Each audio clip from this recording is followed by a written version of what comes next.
Welcome back friends. मैं आनंद गर्दे हमारे चैनल डिजिटेक प्रमोटर्स पे आपका स्वागत करता हूं।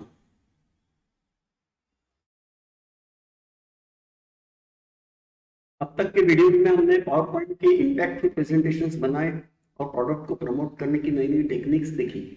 हमने लोगोज, बैनर्स, थंबनेल्स और वाटरमार्क्स बनाकर प्रोडक्ट की ब्रांडिंग भी की। पावर पॉइंट के इस प्लेलिस्ट की लिंक मैंने डिस्क्रिप्शन बॉक्स में दी हुई है। इसे ओपन करके आप हमारे ट्यूटोरियल्स पर सीरीज बाय सीरीज प्रैक्टिस कर सकते हैं। यह tutorials totally free of cost है। मुझे पूरा कॉन्फिडेंस है कि इस प्रैक्टिस के बाद आप पावर पॉइंट के एक्सपर्ट बन जाएंगे और इसके अमेजिंग टूल्स को इफेक्टिवली यूज कर पाएंगे। फ्रेंड्स, पावर पॉइंट प्रेजेंटेशन यह कॉर्पोरेट वर्ल्ड का फ्रंट एंड समझा जाता है। इसे स्ट्रॉन्ग करने के साथ साथ हम आज के वीडियो से बैक एंड को यानी MS एक्सेल को भी शुरू कर रहे हैं। इन दोनों एंड्स पर स्ट्रॉन्ग बनने के बाद आप कॉर्पोरेट फील्ड में सक्सेसफुली ग्रो करेंगे, राइट? तो चलिए आज के वीडियो को शुरू करते हैं। इसमें हम देखेंगे how to get started with MS Excel. MS Excel को कैसे शुरू करें।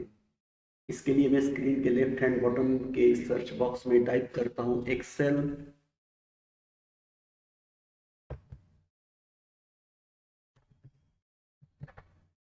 और हमारे सामने एक्सेल 2016 का जो ऑप्शन आया है इस पे क्लिक करता हूं।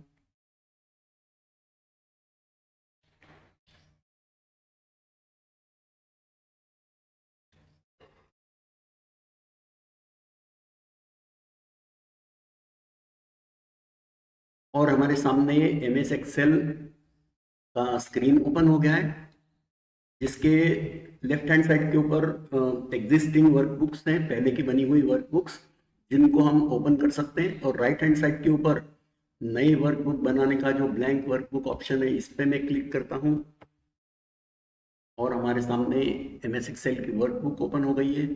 इसको बाय डिफॉल्ट इसका नाम बुक 1 है। इसके बॉटम के ऊपर जो शीट 1 लिखा हुआ है और इसके आगे जो प्लस साइन है, इसको क्लिक करने से मैं नई नई शीट्स इसमें ऐड कर सकता हूं। जैसे शीट 1, फिर ये शीट 2, फिर शीट 3, शीट 4। इस प्रकार से हम नई नई शीट्स इसके अंदर ऐड कर सकते हैं। जैसे नोटबुक के अंदर पेज 1, पेज 2, पेज 3, पेज 4 होते हैं, वैसे इसके अंदर टेबल्स की शीट्स होती हैं। तो यदि किसी शीट ऐड तो कर ही चुके हैं, लेकिन किसी शीट को यदि हमें डिलीट करना हो तो भी हमारे पास उसका ऑप्शन है।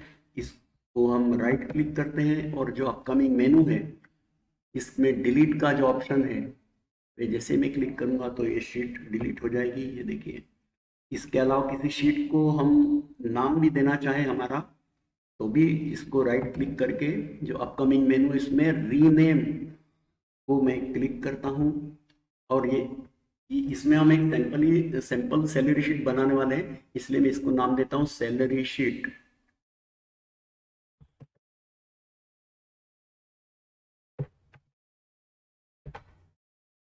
और अब हम इसके लेआउट को स्टडी करेंगे। तो हमें जब भी टेबुलर वर्क करना होता है, जैसे सैलरी शीट बनाना है, मार्कशीट बनाना है, बैलेंस शीट बनाना है, जो टेबल के फॉर्म में होती है, तो हम MS एक्सेल को यूज करते हैं। टेबल ये जो है हॉरिजॉन्टल और वर्टिकल स्लॉट्स का बना होता है। वर्टिकल स्लॉट्स को कॉलम बोलते हैं और माइक्रोसॉफ्ट एक्सेल में इसके नाम अल्फाबेटिकल दिए हुए हैं। ABCDEFGH, ये अपने को दिख रहा है, ये कॉलम्स के नाम है। और हॉरिजॉन्टल स्लॉट्स जो हैं उनको रोज कहते हैं और माइक्रोसॉफ्ट ने इसके नाम न्यूमेरिक्स में दिए हुए हैं 1 2 3 4 5 6 7 8। तो ये रोज और कॉलम्स आपस में जहां इंटरसेक्ट करते हैं वहां सेल होता है। जैसे मैं किसी भी सेल पे सिलेक्ट कर्सर से क्लिक करता हूं तो ये सेल सिलेक्ट हो जाता है। और ये देखिए जो सेल यहाँ पे E नंबर का कॉलम और 6 नंबर के रो को इंटरसेक्ट, E नंबर का कॉलम 6 नंबर के रो को इंटरसेक्ट कर रहा है, इसलिए जो सेल बन गया है यहाँ पे E6। और ये जो बॉक्स है जहाँ पे मैं अपना माउस पॉइंटर ले जा रहा हूँ उसमें नाम भी लिखा हुआ आ रहा है, नेम बॉक्स। ये इस सेल की लोकेशन या एड्रेस बताता है। E6 लिखा है, इसका मतलब ये सेल इस E कॉलम के 6 नंबर रो पे सिचुएटेड है। इसी प्रकार यदि मैं किसी दूसरे सेल पे भी सिलेक्ट कर्सर से क्लिक करता हूं तो ये जो इसके अंदर का एड्रेस ऑटोमेटिकली चेंज हो जाता है। H8 है, अभी बता रहा है ये, इसका मतलब ये सेल H कॉलम के 8 नंबर रो पे सिचुएटेड है। और इसी प्रकार यहाँ पे जो बार दिखाई दे रहा है, यहाँ जहाँ पे मैं अपना माउस पॉइंटर ले जा रहा हूँ, इसको फार्मूला बार कहते हैं, इसका नाम भी इसके अंदर आ रहा है। ये जो है ये सेल का कंटेंट बताता है। जैसे नेम बॉक्स ये इसका एड्रेस बताता है, लोकेशन बताता है, वैसे ही फार्मूला बार में इसका कंटेंट आता है। तो इसमें जैसे मैं इस सेल के अंदर कोई कंटेंट डालता हूँ, जैसे समझो मैं देता हूँ नंबर 1, तो ये देखिए फार्मूला बार के अंदर ऑटोमेटिकली उसका कंटेंट आ रहा है। और ये जो कर्सर मैं अभी बता रहा हूँ, जो थिक प्लस साइन दिख रही है, ये इसका सिलेक्ट कर्सर बोलते हैं। इसको क्लिक करने से किसी भी सेल को सिलेक्ट करते हैं और सेल का जो बॉर्डर हाईलाइटेड है, इससे पता चलता है कि सेल सिलेक्टेड है। अब इस कर्सर को मैं सेल के बॉर्डर पे जैसे ही ले जाता हूं तो देखिए ये 4 एरोस के प्लस साइन में चेंज हो जाता है ये। तो यहाँ पे इस कर्सर को मूव कर्सर बोलते हैं। यहाँ पे मैं लेफ्ट माउस बटन प्रेस करके इसको मूव कर सकता हूँ। देखिए ये सेल वर्टिकल हॉरिजॉन्टल जिस डायरेक्शन में करना चाहूँ उस डायरेक्शन में इसको मूव कर सकता हूँ और ये डेटा सहित मूव हो जाती है दूसरे सेल के अंदर। तो इस सेल को, इस कर्सर को मूव कर्सर कहते हैं। और देखिए ये जो नेम बॉक्स है इसके अंदर इसका एड्रेस चेंज हो गया है। अब ये M कॉलम के 11 नंबर के रो पे सिचुएटेड है। इस तरह से हम ये 2 कर्सर देखें। तीसरा जो है, तीसरे कर्सर को इस सेल के बॉटम राइट हैंड बॉटम के ऊपर ये छोटा सा स्क्वायर दिख रहा है, इस पे जैसे मैं अपना कर्सर लाता हूँ तो देखिए ये प्लस साइन में कन्वर्ट हो जाता है। और यहाँ पे मैं यदि इसको लेफ्ट माउस बटन प्रेस करके ड्रैग करता हूँ, देखिए तो इसकी ये मैजिकल प्रॉपर्टी देखिए, व्हील कर्सर बोलते हैं इसको। ये पूरे सीरीज में इसको कन्वर्ट कर देता है, जैसे नंबर 1, नंबर 2, नंबर 11 तक इसने कन्वर्ट कर दिया है। ये इस व्हील कर्सर की मैजिकल प्रॉपर्टी है। इसके अलावा भी काफ़ी सारी प्रॉपर्टीज हम अभी देखने वाले हैं। अभी हम इसको डिलीट कर देते हैं इस डेटा को। अब हम इसका जो नेविगेशन है ये देखेंगे शीट के अंदर।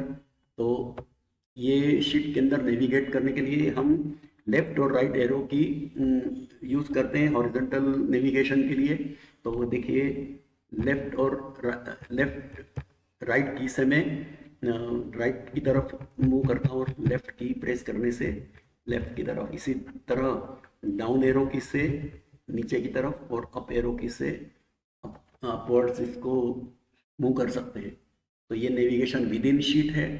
लेकिन ये जो शीट्स हैं, अभी तो कोई डेटा है नहीं इसके अंदर, लेकिन काफ़ी सारा डेटा होता है इसके अंदर।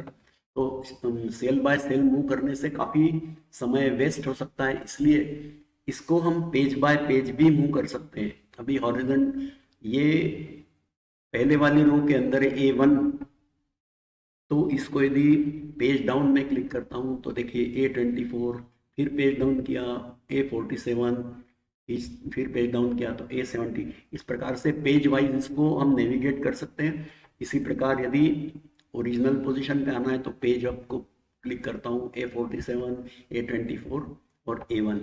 इस प्रकार से हम पेज वाइज इसको नेविगेट कर सकते हैं। यदि कंट्रोल पेज डाउन या पेज अप करते हैं तो विद इन शीट्स हम नेविगेट कर सकते हैं। कंट्रोल पेज डाउन, ये देखिए दूसरे शीट पे आ गया कंट्रोल पेज डाउन, तीसरे शीट पे। इसी प्रकार कंट्रोल पेज अप से हम शीट्स के बीच में नेविगेट कर सकते हैं। यदि कंट्रोल राइट एरो की को मैं प्रेस करता हूँ, कंट्रोल राइट एरो की, तो देखिए लास्ट कॉलम पे पहुंच जाते हैं सीधा।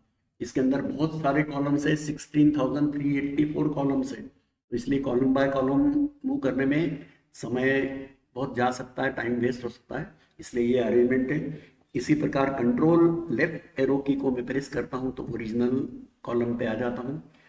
यदि कंट्रोल डाउन एरो की को प्रेस करता हूँ तो लास्ट रो के ऊपर, ये देखिए लास्ट रो के ऊपर आ जाते हैं।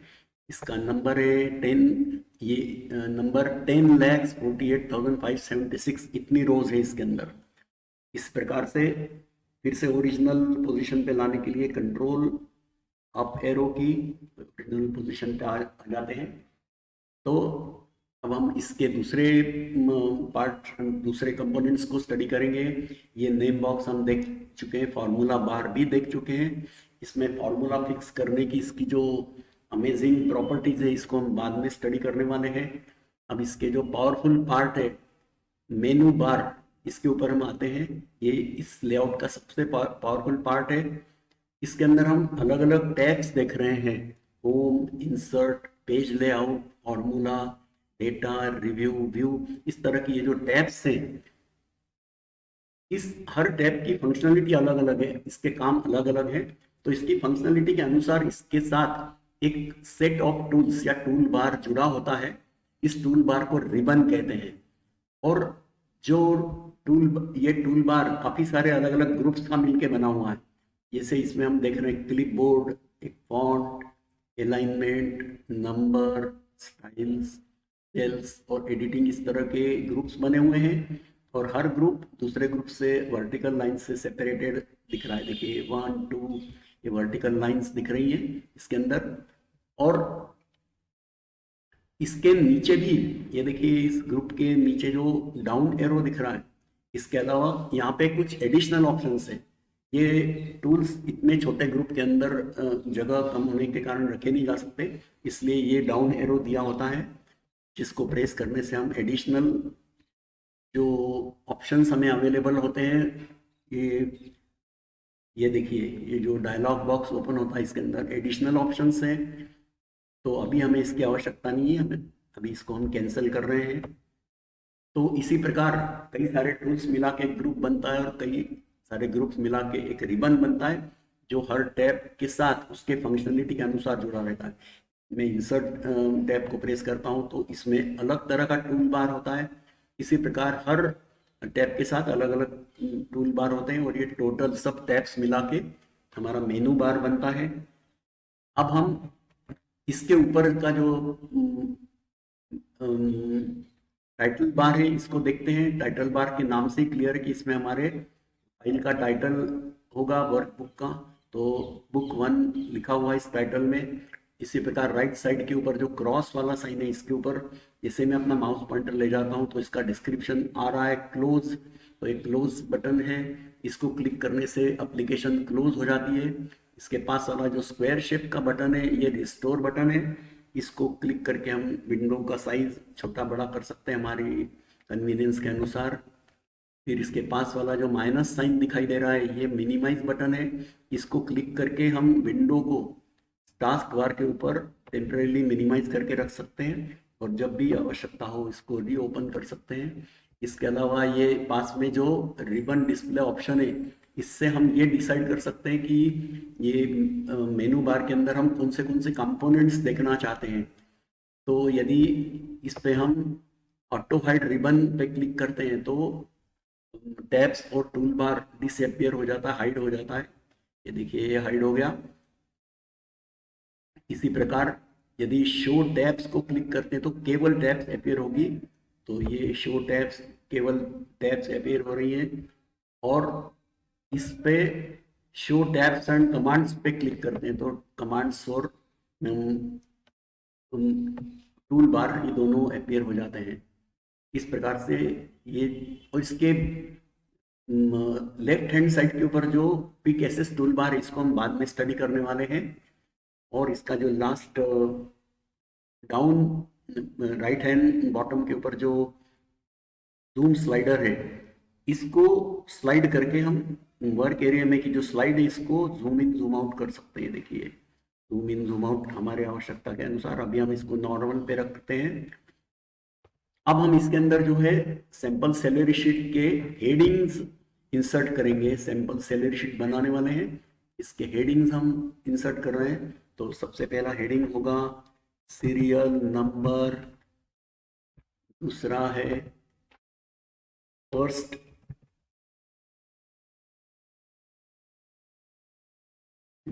नेम, इसके देखिए first name cell column width के बाहर जा रहा है, तो इसलिए कॉलम विड्थ की कॉलम की विड्थ हम एडजस्ट कैसे करेंगे, दोनों का जो जंक्शन है बी और सी कॉलम का, इस पे हमारा माउस पॉइंटर ला के इसको डबल क्लिक जैसे ही करते हैं तो देखिए ऑटोमेटिकली ये कॉलम की विड्थ को एडजस्ट कर लेता है। इसी प्रकार से आप देखेंगे मिडिल नेम, इसमें भी कॉलम की विड्थ को एडजस्ट करेंगे। फिर देते हैं लास्ट नेम, कॉलम की विड्थ को फिर से एडजस्ट करते हैं। फिर आएगा डेट ऑफ बर्थ, इसको मैं DOB नहीं लिखूंगा, डेट ऑफ बर्थ लिखूंगा, क्योंकि वो डेट बहुत बड़ी होती है, इसके लिए हमें कॉलम विड्थ की जरूरत पड़ेगी, इसलिए मैं इसको लिखता हूँ date of birth.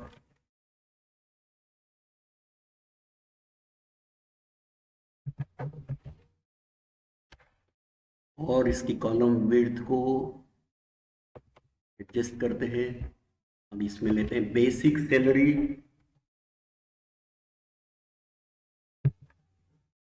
Basic salary, फिर DA लेते हैं, डियरनेस अलाउंस, ये अपनी तरफ से हम दे रहे हैं, डमी एम्प्लॉयज की शीट, इसका ओरिजिनल किसी भी सैलरी स्ट्रक्चर से या एम्प्लॉयज से कोई रिलेशन नहीं है, ये डमी लिस्ट हमने बनाई है। इसके बाद लेते हैं HRA और यहाँ लेते हैं टोटल सैलरी,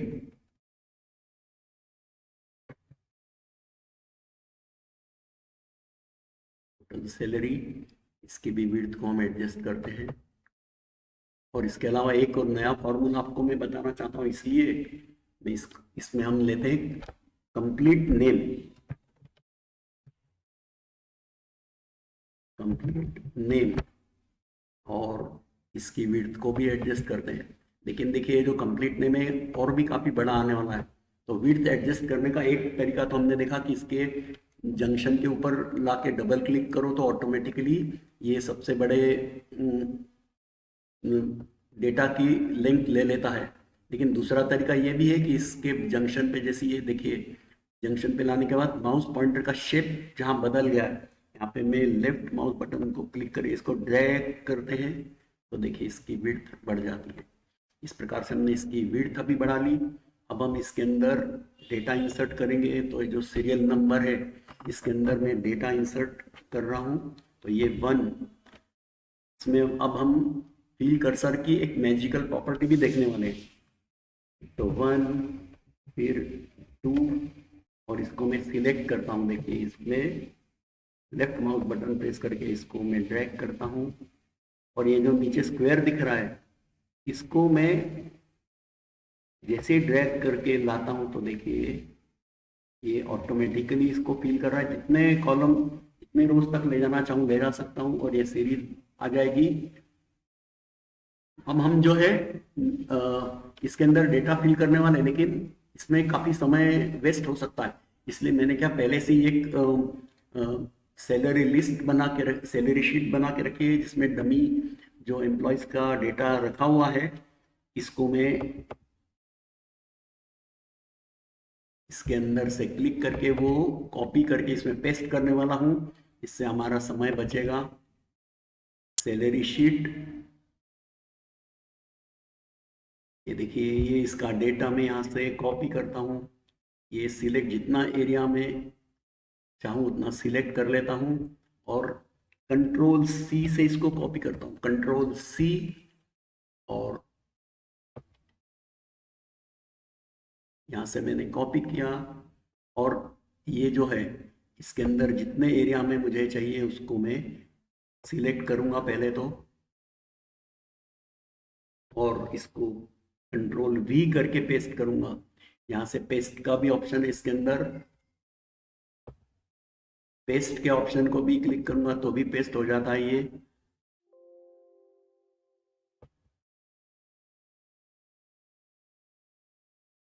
ये थोड़ा ज़्यादा सिलेक्ट हो गया है, एक मिनट, थोड़ा स्पेस ज़्यादा सिलेक्ट हो गया है, प्रॉपर एरिया उतना ही होना चाहिए, नहीं तो सिलेक्ट नहीं करता है वो। अब मैं वो पेस्ट ऑप्शन को जैसे ही क्लिक करता हूँ तो ये देखिए इसके अंदर ये पेस्ट हो गया है। अब हम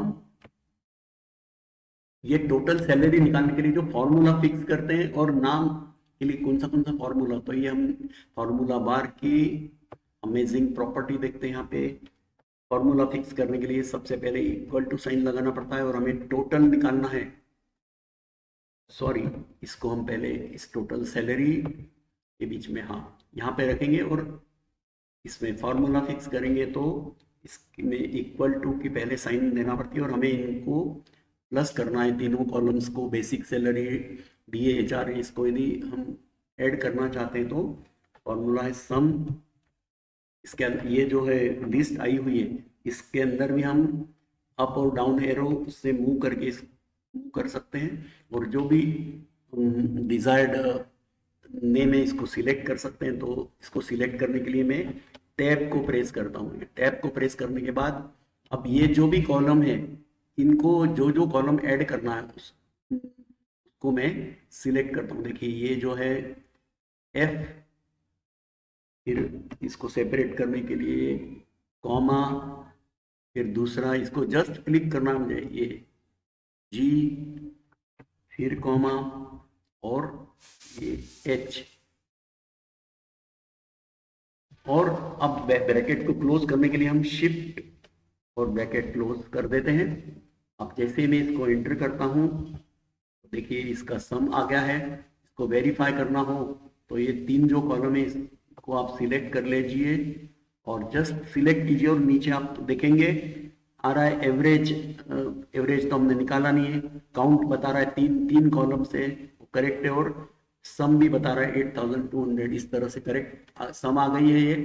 अब यही सम जो है मुझे बचे हुए रिकॉर्ड्स के लिए भी करना है, तो इसके लिए मैं इसको यहाँ पे क्लिक करूंगा और ये जो नीचे फील्ड कर्सर जो है, ये जो स्क्वायर है इसके ऊपर फील्ड कर्सर को ला के डबल क्लिक करूंगा तो भी ये हो जाएगा। या ड्रैग करता हूँ तो मैं पहले डबल क्लिक करके बताता हूँ इसको। ये देखिए सब रिकॉर्ड्स की सम आ गई है। फिर से मैं आपको दूसरे तरीके से इसको बताता हूँ। ये देखिए इसको डिलीट करके हम इसको ड्रैग करके, ये देखिए यहाँ से इसको लेफ्ट माउस बटन करके ड्रैग करते हैं। ये देखिए सभी की सम आ गई। अब हम इसमें कंप्लीट नेम लेने वाले हैं तो उसके लिए इक्वल टू, इसका जो फॉर्मूला कॉन्केटिनेट, तो इसमें कॉन्केटिनेट देखिए कॉन डालते से ही कॉन्केटिनेट आ गया है। इसको बार टैब्स से सिलेक्ट कर लेते हैं और इसके अंदर जो जो नाम हमें ऐड करने हैं वो ऐड कर दे जाते हैं।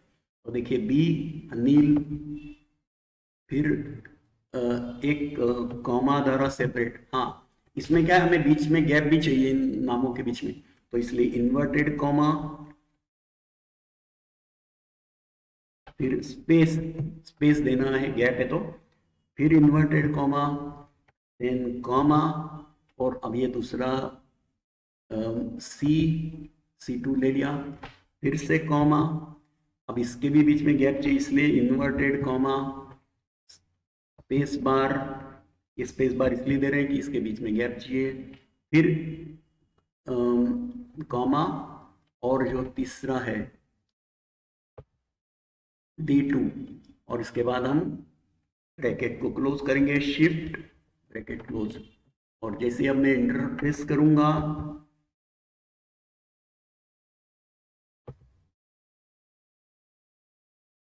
देखिए अनिल कुमार शर्मा आ गया है ये।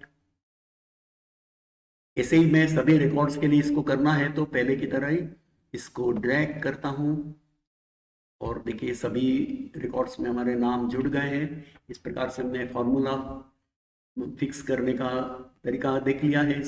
इसकी हम बेसिक फॉर्मेटिंग देखते हैं। जो इसकी बेसिक फॉर्मेटिंग है, इसमें क्या है कि ऊपर की जो हेडिंग वाली रो है इसको मैं सिलेक्ट करता हूं।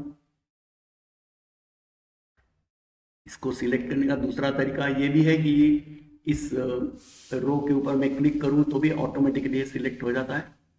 इसको सिलेक्ट करने के बाद हमारे पास इसके कई ऑप्शन है, देखिए बी बोल्ड है, इसको यदि टेक्स्ट को बोल्ड करना है तो मैं क्लिक करता हूँ, और यदि नहीं है तो फिर से इसको डीएक्टिवेट करता हूँ। ये जो बटन्स हैं टॉगल स्विच की तरह होते हैं, एक बार क्लिक करने के बाद एक्टिवेट होते हैं, दूसरी बार डीएक्टिवेट। इसी प्रकार से यहाँ पे ये इटैलिक भी कर सकता हूँ, और डीएक्टिवेट फिर से ये अंडरलाइन करना है तो अंडरलाइन कर सकते हैं। और यदि हमारे फॉन्ट कलर देना चाहें हम इसको, तो फॉन्ट कलर ये कलर पैलेट लाने के बाद में जिस जिस कलर के ऊपर ले जा रहा हूँ कलर में हमारा टेक्स्ट कन्वर्ट हो जाएगा। अभी हम इसको ब्लैक ही रहने देते हैं, इसलिए मैं इसको क्लिक करता हूँ। दूसरा यहाँ पे जो फील कलर है, इसके डाउन एरो को मैं क्लिक करता हूँ तो ये पूरे कॉलम के कलर को चेंज करता है। देखिए ये देखिए मैं जिस जिस कलर पे ले जा रहा हूँ उस तरह से कॉलम का कलर चेंज होते जा रहा है। इसको भी हम अभी वाइट ही रहने देते हैं। तो ये हो गया इसका फॉर्मेटिंग। दूसरा है ये जो है, इसमें टेक्स्ट है हमेशा लेफ्ट अलाइन होता है, और नंबर्स हमेशा राइट अलाइन होते हैं। हमें इसको सेंट्रली अलाइन करना हो तो हम ये जैसे कॉलम के ऊपर क्लिक किया, ये सिलेक्ट कर लिया कॉलम को, और ये जो अलाइनमेंट ग्रुप है इसके अंदर यदि लेफ्ट पे मैं क्लिक करता हूँ तो यदि लेफ्ट अलाइन हो जाएगा, राइट पे क्लिक करता हूँ तो राइट अलाइन हो जाएगा, और सेंटर पे क्लिक करता हूँ तो सेंट्रली अलाइन हो जाएगा। इसी प्रकार इस ग्रुप की, इस कॉलम की विड्थ को भी हम डबल क्लिक करके एडजस्ट करते हैं। देखिए एडजस्ट हो गई। अब यदि बचे हुए भी कॉलम्स को मुझे अलाइनमेंट बदलना है तो दूसरा ये कि जैसे अभी इसमें किया, कॉलम को सिलेक्ट करके इसके अलाइनमेंट पे, सेंट्रल अलाइनमेंट पे क्लिक करके उसको अलाइन कर सकते हैं। या दूसरा शॉर्ट तरीका ये है कि इस कॉलम को जिसको करना, इस पहले तो इस कॉलम को सिलेक्ट करने के बाद फॉर्मेट पेंटर क्लिपबोर्ड के अंदर इस पे मैं क्लिक करता हूँ, और जिस जिस कॉलम में मुझे अलाइनमेंट चेंज करना है उसको मैं सिलेक्ट करते जाता हूँ ये, और जो भी कॉलम्स हैं जहाँ जहाँ भी मुझे ये अलाइनमेंट करना है इस पे मैं लाता हूँ और इसको छोड़। देखिए तभी सेंट्रल अलाइन हो गए। इसमें एक फनी चीज़ मैं आपको बताता हूँ कि ये पूरा जो हमने सिलेक्ट किए कॉलम्स में डेट ऑफ बर्थ वाला भी कॉलम है। देखिए वो ये डिजिट्स में कन्वर्ट हो गया जबकि ये डेट है। तो ये भी एक नई चीज़ हमको यहाँ पे देखने को मिलती है कि मैं इस कॉलम को सिलेक्ट करके डेट, ये जो डेटा है कई तरह का होता है, तो ये हमें नंबर वाले ग्रुप में मिलता है। जनरल जो दिख रहे हैं ना, ये जनरल डेटा में कन्वर्ट हो गया है ये। तो इसको डाउन एरो को क्लिक करता हूँ तो अलग अलग देखिए यदि डेटा अलग अलग तरह का है तो हमें डेट में इसको कन्वर्ट करना है। ये अभी जनरल में कन्वर्ट हो गया है ऑटोमेटिकली। तो ये देखिए इसलिए इसको देखिए शॉर्ट डेट पे लाके मैं क्लिक करता हूँ तो ऑटोमेटिकली डेट में कन्वर्ट हो जाता है। इसी प्रकार हमारे पास दूसरा ऑप्शन ये भी कि बिल्कुल लॉन्ग डेट को मैं कन्वर्ट करता हूँ तो मंथ का नाम भी लिखा हुआ आता है। तो ये देखिए ये किया है, ये लॉन्ग डेट में कन्वर्ट हो गया। इस तरीके से अभी हमने ये बेसिक फॉर्मेटिंग देख ली, फॉर्मूला फिक्स करने का भी देख लिया। अब हम हमारी वर्क बुक को सेव करेंगे। तो ये फाइल मेनू में जाके मैं क्लिक करता हूँ, और जो अपकमिंग मेनू है इसके अंदर न्यू, ओपन, सेव एज ये ऑप्शंस मिल रहे हैं। तो कोई भी नया वर्कबुक हम बनाते हैं तो इसको सेव एज में सेव करते हैं। इसमें हमें 3 चीज़ें मिलती हैं। इसमें जैसे मैं ब्राउज पे क्लिक करता हूँ तो इसका फाइल का नाम है, बाय डिफ़ॉल्ट इसने बुक नंबर 1 ले लिया था, तो इसको हम सैलरी शीट देते हैं नाम।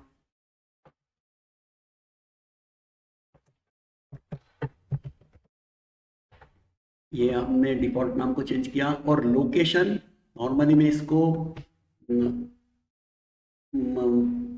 वर्कबुक प्रोजेक्ट, एक्सेल प्रोजेक्ट में सेव करता हूँ, लेकिन आपको अभी दिखाने के लिए मैं इसको फ्रंट स्क्रीन पे डेस्कटॉप के ऊपर सेव करूँगा। और तीसरा जो है सेव एज ए टाइप, इसके कई सारे टाइप्स अवेलेबल होते हैं, लेकिन अभी हमने क्योंकि एक्सेल वर्कबुक बनाई हुई है इसलिए इसको एक्सेल वर्कबुक के टाइप में सेव करते हैं। इसको मैं एक्सेल वर्कबुक पे लाता हूँ और सेव पे क्लिक करते से ही ये जो है हमारे डेस्कटॉप के ऊपर सेव हो जाती है। ये देखिए, ये डेस्कटॉप के ऊपर सैलरी शीट ये सेव हुई एक्स, और जो सेव होती है एक्सेल एस एक्स एक्सटेंशन होता है इसका, file name dot Excel X, Excel S X में एक्सटेंशन में सेव होती है। देखिए ओपन हो गई। इस तरह से हमने अभी इसको कंप्लीट कर लिया। मैंने आपको ये बताया था कि क्विक एक्सेस टूल बार को भी हम बाद में देखने वाले। तो अभी हमने जो फाइल में जाके सेव किया तो वो डायरेक्ट यहाँ पे अवेलेबल रहता है, ये icon save, control S shortcut है इसका। इसी प्रकार से जो जो भी प्रकार की हम, ये देखिए ओपन, ये न्यू फाइल के लिए, फिर ये ओपन फाइल के लिए। इसी प्रकार यहाँ जो डाउन एरो है इसको क्लिक करके हम जो जो चीज़ें इसके ऊपर लाना चाहते हैं ला सकते हैं, जो हटाना चाहते हैं हटा सकते हैं। इसके ऊपर अभी जो न्यू और ओपन है इसको हटाना चाहे तो ये देखिए हटाया, न्यू को हटा दिया, ओपन चाहे तो ये ओपन हट गया। इस प्रकार से इस क्विक एक्सेस टूल बार का हम यूज कर सकते हैं। तो फ्रेंड्स अगले वीडियोस में हम इसके और एडवांस फीचर्स देखने वाले हैं एमएस एक्सेल के, इसलिए हमारे चैनल पे बने रहिए। इसे लाइक शेयर एंड सब्सक्राइब कीजिए। सब्सक्राइब करने के बाद बेल आइकॉन को भी प्रेस करना मत भूलिए, जिससे हमारे आने वाले ट्यूटोरियल्स की आपको नोटिफिकेशंस टाइम टू टाइम मिलते रहें। और यदि आप बेल आइकॉन को प्रेस करने में असमर्थ हो तो मैंने जो सब्सक्रिप्शन की लिंक डिस्क्रिप्शन बॉक्स में दी हुई है उसको क्लिक करके भी आप हमारे चैनल को सब्सक्राइब कर सकते हैं। तब तक आप इस ट्यूटोरियल पे प्रैक्टिस कीजिए। 8 दिन के अंदर हमारा दूसरा वीडियो आने वाला है। तब तक के लिए thanks for watching and good bye.